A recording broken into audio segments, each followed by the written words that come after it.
আমাদের জামাত ইসলামীর ভিশন নিয়ে উনি কথা বলেছেন, শুনেছেন আপনারা? ভিশনটা কি? মানবতার সেবার মধ্য দিয়ে রাষ্ট্র পরিচালনার যোগ্য লোক তৈরি করার মধ্য দিয়ে আমরা আল্লাহ তাআলার দ্বীনকে বিজয়ী করতে চাই। রাষ্ট্র পরিচালনার যোগ্য লোক তৈরি না হলে তো আল্লাহ আমাদের হাতে কি ক্ষমতা দেবেন? সূরা নূরের 55 নম্বর আয়াত সম্ভবত, ওয়াদাল্লাহু আল্লাযীনা আমানু মিনকুম ওয়া আমিলুস সালিহাতি লা ইস্তাখলিফান্নাহুম ফিল আরদ। ঈমান আনার পর, আল্লাহর উপরে দৃঢ় বিশ্বাসের পরে, যোগ্যতা, চরিত্র, আখলাক, দক্ষতার দিক থেকে আল্লাহর পছন্দনীয় যোগ্যতা যারা অর্জন করতে পারবে, আল্লাহ তাদের সাথে ওয়াদা করছেন লা ইস্তাখলিফান্নাহুম ফিল আরদ, পৃথিবীতে আল্লাহ অবশ্যই তাদেরকে খেলাফতের দায়িত্ব দান করবেন। আর 72-এর মধ্যে পাস, 71-এর মধ্যে পাস, এটা কি যোগ্য হইল? শুরুতে তো কইছিলাম যে আকেল মানকে নিয়ে ইশারায় কাফি, বেশি ব্যাখ্যা দেওয়ার দরকার নেই। কি পরিমাণ যোগ্য হয়েছেন ওইটা দিয়ে মেপে নিতে হবে, নাকি বলেন? রাষ্ট্র, সরকার, সমাজ, দেশ, প্রশাসন, judiciary, defence, administration, education, economy, banking system, civil administration, সব জায়গায় চালাবার জন্য দক্ষতা, যোগ্যতায় মহান আল্লাহর কাছে আমাদেরকে যোগ্য বিবেচিত হতে হবে। সেই জন্য জনশক্তি, মান, জাগতিক, বৈষয়িক, মানবিক সমস্ত গুণাবলীর সমন্বয়ে ইসলামী আন্দোলনের নৈতিক ভিত্তি তৈরি করতে হবে।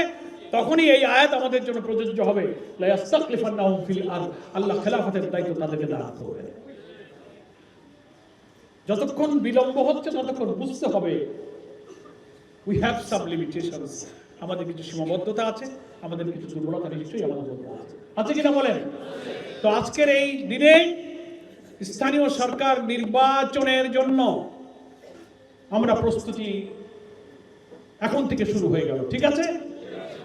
আমির জামাত ঘোষণা দিয়েছেন কেন্দ্রের পক্ষ থেকে, জেলা আমির সাহেব সহ সবাই হয়তো পেয়ে গেছেন যে আগামী স্থানীয় সরকার নির্বাচনে আমরা অংশগ্রহণ করব সর্বস্তরে।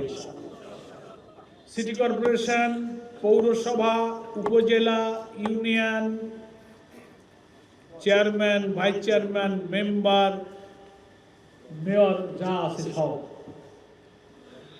কিন্তু বিএনপির কপাল খারাপ, আমাদের কপাল খারাপ না, জনগণেরও কপাল খারাপ না, কারণ যারা কথা দিয়ে কথা রাখে না, কপাল তো তাদেরই খারাপ, নাকি বলেন? সংবিধানের কথা ওনারা বলেন, এটা সংবিধানে নাই, সংবিধানে নাই। তো সংবিধানে এটা বলা আছে, স্থানীয় সরকারের ক্ষেত্রে পড়ে দেখবেন, স্থানীয় সরকারের সর্বস্তরে নির্বাচিত প্রতিনিধিরাই দায়িত্ব পালন করবে, এটাও তো সংবিধান। তো আপনারা অন্তর্বর্তীকালীন সরকার গেল, আপনি নির্বাচিত সরকার আসলেন, আপনার তো দায়িত্ব ছিল স্থানীয় সরকারের প্রতিটি স্তরে নির্বাচন আপনি দিয়ে দেবেন, নাকি বলেন? আপনি আবার প্রশাসক দিলেন কেন? প্রশাসক তো ছিলই, কি ছিল কিনা বলেন? প্রশাসক থাকার পরে আরেকটা প্রশাসক কেন দেবেন?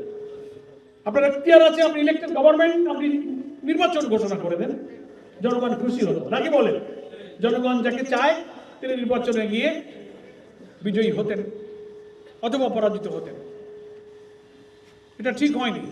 আর তাও সে প্রশাসক যদি নিরপেক্ষ হতো, সবার মতামত নিয়ে হতো, পার্লামেন্টের অধিবেশন শুরু হয়ে পারলো না, তার আগেই একটা ঘোষণা হয়ে গেল, আমরা জানতেই পারলাম, ভাই আপনাদেরকে 3 কোটি ভোট দিচ্ছে, আমাকে তো 2 কোটি লোকেরা ভোট দিয়েছে, তা আমরা পরামর্শের হকদার না, আপনি দিয়ে দিলেন। তো দিলেন কি? সব কয়টা জায়গায় নিজের দলের লোক দিলেন। এটা কি গণতন্ত্র? এটা কি ডেমোক্রেসি? কর্তৃত্ববাদী সংখ্যাগরিষ্ঠতার জোরে দলীয় লোককে সব জায়গায় দেওয়ার ফ্যাসিবাদী চরিত্রের বিরুদ্ধে যে আমরা আগস্টে আন্দোলন করেছি, আপনি সেদিকেই হাঁটছেন।